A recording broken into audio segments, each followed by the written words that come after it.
Pinagpalang araw mga bata! Welcome sa ating Shepherd's Kids Identity. Kamusta naman kayo mga kids? Panalangin ni Teacher Ems, kayo ay palaging nasa mabuting kalagayan. Sa araw na ito, may bagong Bible story na naman tayo na pag-aaralan. Kaya munting paalala ni Teacher Ems, maupo, makinig at tumingin sa inyong mga screen para marami kayong matutunan. Dahil sa araw na ito, ang ating aralin ay patungkol sa The Story of Abram and Lot. Matututunan natin dito na kung paanong pumili na makakapagbigay kaluguran sa Diyos. Kaya mga bata, bago tayo dumako sa ating Bible story, may tanong muna ako sa inyo. Sino sa inyo ang nakaranas na ng papiliin sa mga bagay na gusto nyo? O sa mga laruan? O kaya naman sa gusto nyong puntahan? Ayan mga bata. So may papakita akong picture sa inyo. Ano ang mas gusto nyo sa dalawa? Ayang bang picture na maganda? O yung picture na pangit? Ayan. So, tingnan natin mga bata yung nasa likod ng magandang picture at nasa likod ng pangit na picture. Ayan mga bata. Kaya napakahalaga na hindi dapat tayo tumitingin sa kung ano lang yung maganda. So, ngayon, makinig muna tayong mabuti sa ating kwento upang mas matutunan natin ang tamang pagpili na makakapagbigay kaluwalhatian sa Diyos. Ang ating Bible story ay makikita natin sa Biblia sa Genesis, Kabanata 13, talata 1 hanggang 18.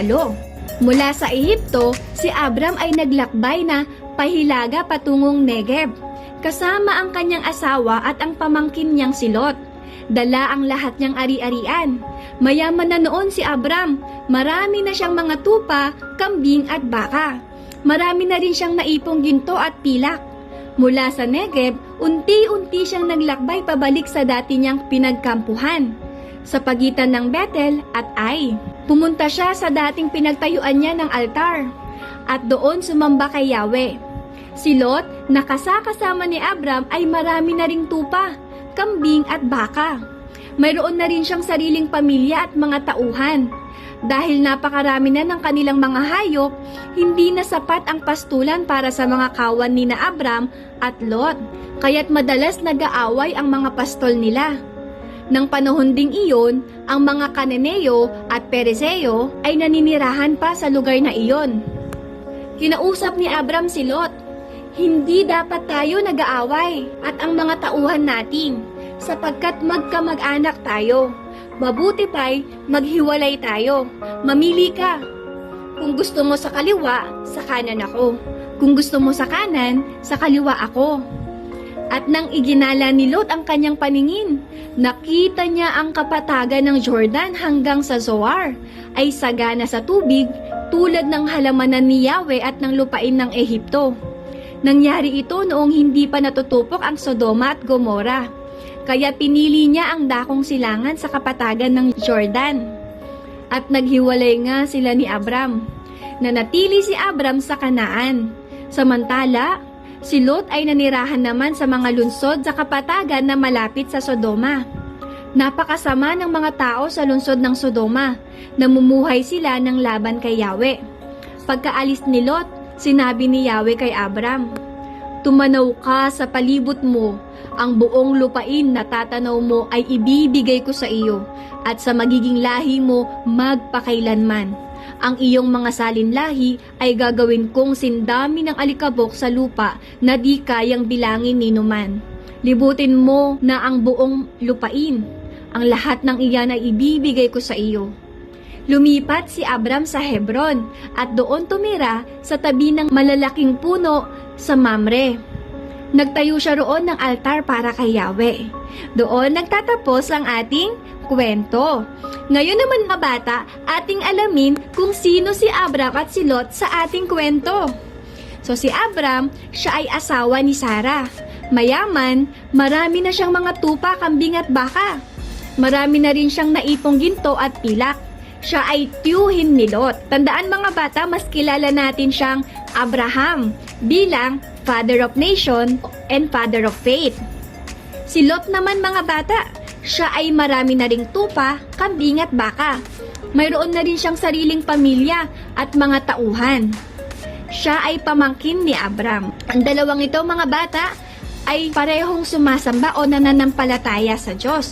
Sila ay kinikilala nila ang Diyos na si Yahweh. Ngayon mga bata, bilang kilala na natin si Abram at Lot, paano kaya pumili si Lot at si Abram? Makinig ng mabuti mga bata. Si Lot, siya ay pumili batay sa magandang nakikita.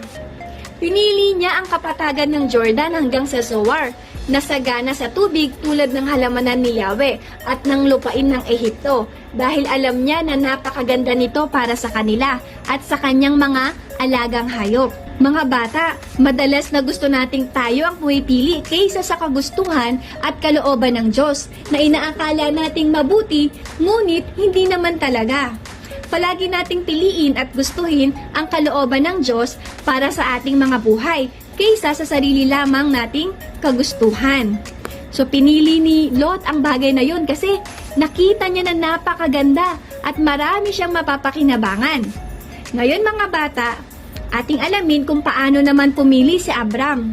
Si Abram ay pumili batay sa kalooban ng Diyos. Sabi dun sa ating kwento kanina, pagkaalis ni Lot, sinabi ni Yahweh kay Abram, "Tumanaw ka sa palibot mo.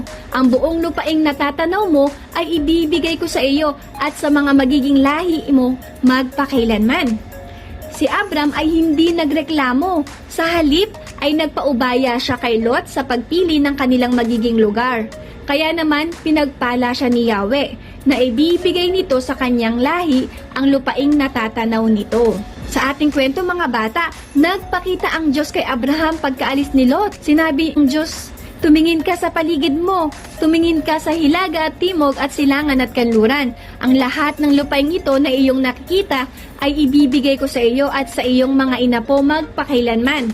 Ito ang gantimpala ng Diyos para kay Abram na nag-alay ng sarili para sa mga tao. Sa ganitong paraan, ang Diyos ay nagbibigay ng masaganang pagpapala sa mga nagsasakripisyo at nagbibigay ng kanilang sarili para sa kapakanan ng kanilang mga kaibigan, mga kapatid.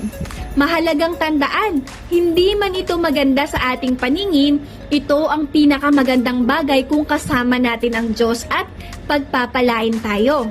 Tulad ni Abram, sana ay gawin mo ang pagpili na ikinalulugod ng Diyos. Pumili sa pamamagitan ng pananampalataya kahit na hindi ito maganda sa iyong paningin.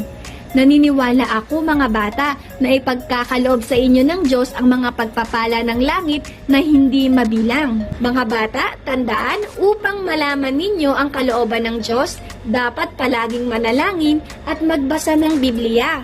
Manampalataya sa kayang ibigay ng Diyos sa inyo. Doon nagtatapos ang ating kwento. Sana marami kayong natutunan mga bata. Palaging pumili ng tama o kalooban ng Diyos para sa inyo dahil ito ang mabuti at maganda para sa inyo. Mga bata, paalam na hanggang sa muli. Mag-ingat kayo palagi. See you next week.